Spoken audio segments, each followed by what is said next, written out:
We provide you the platform to turn your dreams into reality. Give wings to your aspirations with KR Mangalam University.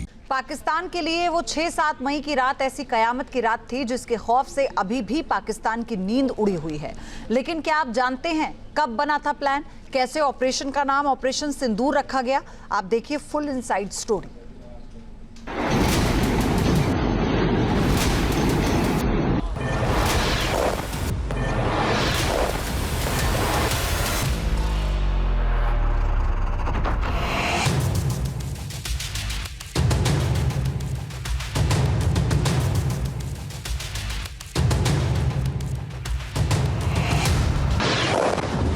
Pahalgam हमले के बाद पाकिस्तान ने अपने पालतू आतंकियों को बचाने के लिए काफी दौड़ लगाई। एक बेस से लेकर दूसरे सेफ हाउस तक पाकिस्तान दौड़ता रहा। बावजूद इसके पाकिस्तान भारत के प्रतिशोध से ना तो आतंकी अड्डों को बचा पाया और ना ही आतंकियों को।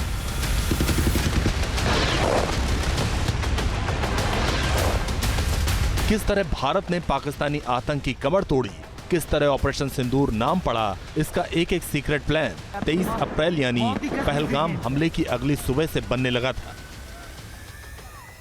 बड़ी सजा मिलेगी। 7 मई नहीं बल्कि 12 मई को होना था ऑपरेशन सिंदूर। इसकी पटकथा पहले ही प्रधानमंत्री ने खुद लिख ली थी। 5 दिनों के अंदर ही ऑपरेशन को खत्म हो जाना था। ये सीक्रेट प्लान भी पहले से ही रेडी कर लिया गया था। दरअसल 22 अप्रैल को जब भारत के प्रधानमंत्री सऊदी अरेबिया के जद्दा में मौजूद थे तभी पहलगाम में आतंकी हमला हुआ। प्रधानमंत्री भारत पहुंचते हैं, सीक्रेट लेवल की मल्टीपल मीटिंग की जाती है और तभी उस पटकथा को, उस सीक्रेट प्लान को लिख लिया जाता है जिसके आधार पर ऑपरेशन सिंदूर को अंजाम देना था। तब ऑपरेशन सिंदूर के लिए तारीख चुनी गई 12 मई की, जिसका नाता भारत के न्यूक्लियर राष्ट्र बनने के इतिहास से जुड़ा है।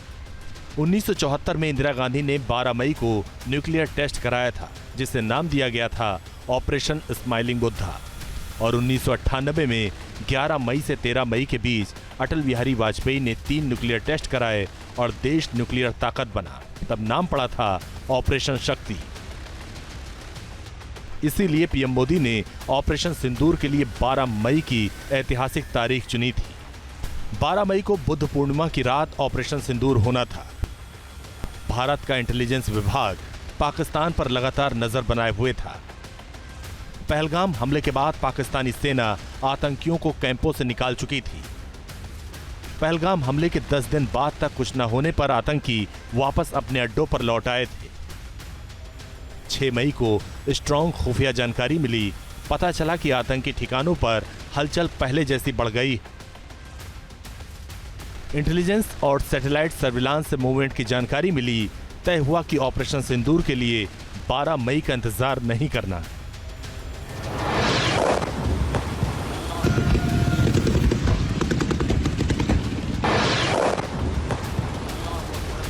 इस तरह सुपर टॉप लेवल से हरी झंडी मिलने के बाद बुद्ध पूर्णिमा से 5 दिन पहले यानी 12 मई से पहले ही ऑपरेशन सिंदूर लॉन्च कर दिया गया और पाकिस्तान में 25 मिनट के अंदर 9 आतंकी ठिकानों को मिट्टी में मिलाया गया।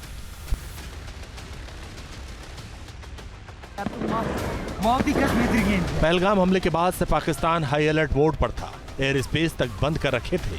पाकिस्तान अपने आतंकियों को एक ठिकाने से दूसरे ठिकाने तक लेकर घूमता रहा था, लेकिन सटीक स्ट्रेटजी और स्ट्रॉन्ग इंटेल ने पाकिस्तान की जमीन हिला दी।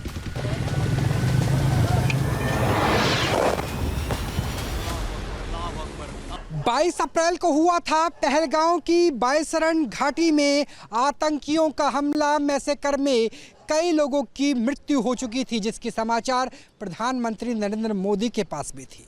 और यह भी था कि किस तरीके से धर्म पूछ कर के गोली मारी गई। यही वजह है कि 23 अप्रैल को ही प्रधानमंत्री ने अपने 7 मंत्रियों की बैठक में ऑपरेशन सिंदूर का नाम निश्चित कर लिया था। हालांकि ये ऑपरेशन 12 मई को अंजाम दिया जाना था। इसके पीछे का इतिहास है। दरअसल 12 मई ही वो तारीख है जब भारत न्यूक्लियर स्टेट बना था और 12 मई को भारत आतंकवाद और आतंक के आका यानी पाकिस्तान को उनकी सोच से भी परे ऑपरेशन सिंदूर के जरिए जवाब देना चाहते थे। पहलगाम आतंकी हमले के चलते पीएम मोदी सऊदी अरब दौरा बीच में छोड़कर स्वदेश रवाना हो गए और 23 अप्रैल की सुबह उन्होंने दिल्ली में दस्तक दी। पीएम मोदी ने एयरपोर्ट पर ही पहलगाम हमले को लेकर पहली मीटिंग की। इसमें विदेश मंत्री एस जयशंकर, विदेश सचिव विक्रम मिस्री, एनएसए डोभाल समेत टॉप लोग शामिल थे। इस मीटिंग में पीएम मोदी को आतंकी हमले और आतंकियों के मॉड्यूल के बारे में जानकारी दी गई। इसी के बाद पीएम मोदी की हाई लेवल बैठकों का दौर शुरू हो गया। पीएम मोदी ने सीएससीएस की मीटिंग बुलाई जिसमें 5 बड़े फैसले किए गए थे। इसमें सिंधु जल समझौता स्थगित करना, पाकिस्तानी नागरिकों का वीजा रद्द करना, उच्चायोग में स्टाफ की कटौती, ट्रेड पर रोक जैसे कड़े फैसले शामिल थे। पीएम मोदी की हाई लेवल मीटिंग में ऑपरेशन सिंदूर का खाका तैयार हुआ कि भारत बदला लेकर रहेगा। सबसे बड़े और सीक्रेट ऑपरेशन की जानकारी देश के टॉप लेवल के कुछ ही लोगों के पास थी। 23 अप्रैल से 6 मई के बीच एक खुफिया इंटेल, पाकिस्तानी एयर डिफेंस और पाकिस्तानी सेना के सिस्टम पर व्यापक तैयारी की गई।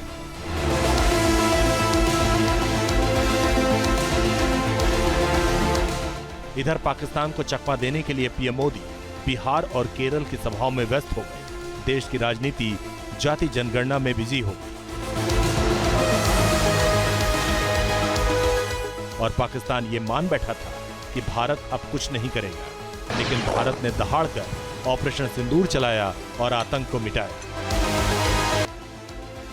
पहलगाम आतंकी हमले के चलते पीएम मोदी सऊदी अरब दौरा बीच में छोड़कर स्वदेश रवाना हो गए और 23 अप्रैल की सुबह उन्होंने दिल्ली में दस्तक दी।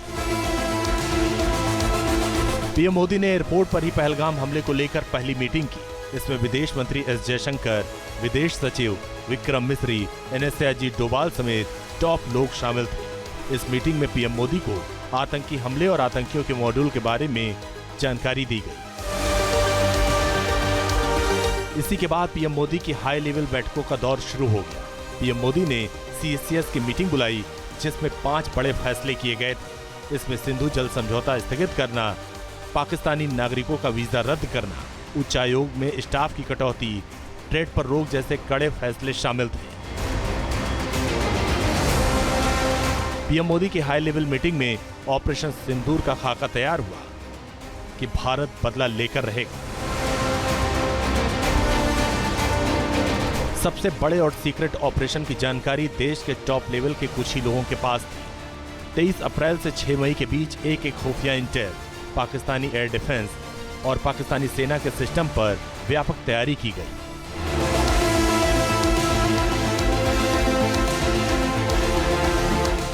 इधर पाकिस्तान को चकमा देने के लिए पीएम मोदी बिहार और केरल की सभाओं में व्यस्त हो गए। देश की राजनीति जाति जनगणना में बिजी हो गई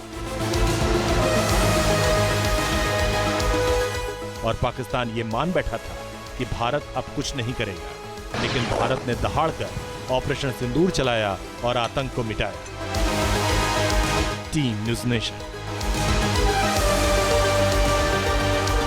न्यूज़ नेशन अब व्हाट्सएप पर खबरों के ताजा अपडेट के लिए न्यूज़ नेशन के इस क्यूआर कोड को स्कैन करें।